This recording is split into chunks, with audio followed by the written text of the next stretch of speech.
I wrote this whole story in my head about, well, he would have been part of the king's court because back then, minstrels and jesters and all the performers were part of the court, and they were usually even the artists. Like a lot of people don't know this, but there were no such thing as galleries until the 20th century. But Mhm. prior to that, artists were under, like they were on sort of retainer Yeah. by royalty in whatever country that was, right? Whether it was Russia or England or France.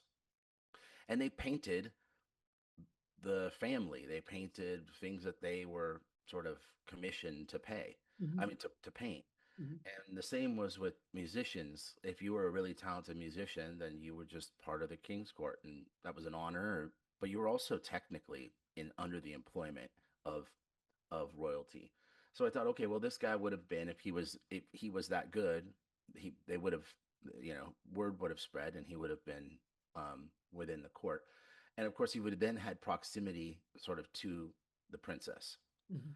which leads me to the second main character, Amelia, who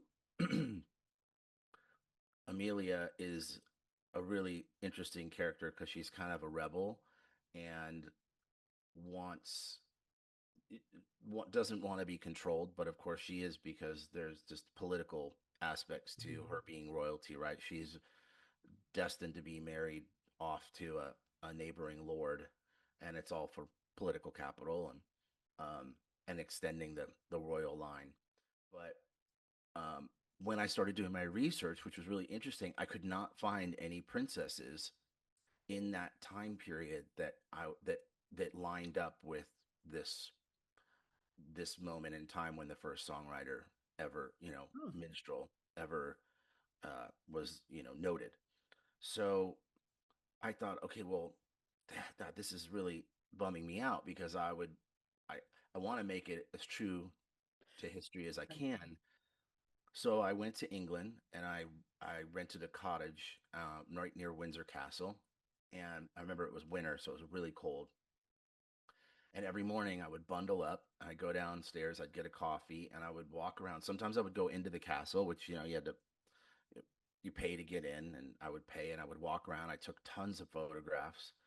And then I also went to all these bookstores, and the bookstore part was really fascinating because it was surprising to me that when I would go in and tell people about this project that I was working on, there were these old men, I mean, like literally like 100-year-old men who worked in these bookstores who'd been there forever. And they were like, oh, well, do you want to see what it looked like back in that time? And I'm like, what do you mean? They're like, well, we have maps. And they'd take me to the back and they'd show me these maps and they would give me logs and all this stuff. And more than that, I was really trying to, because initially I was writing it as a screenplay and a musical, I was trying to take in the sort of the dialect and the way people speak because it's obviously different. And although I'm nothing about the book is Shakespearean in terms of the way that um, the dialogue happens between everybody. I didn't. I wanted to write it more contemporary, but I still wanted to make it sound somewhat, British. Mhm. A lot of the main characters are not all British either. Ethan's actually French, and so is his best friend Luke. And Luke is the jester.